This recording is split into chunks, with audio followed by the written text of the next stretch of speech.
नमस्कार मंडळी, मी कोकणकर असली. मंडळी, गावाकडे गणेश उत्सव कसा साजरा केला जातो चला तुम्हाला दाखवतो.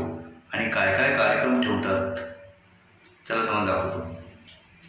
व्हिडिओ कंटिन्यू बघा.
मला काय ऐकायला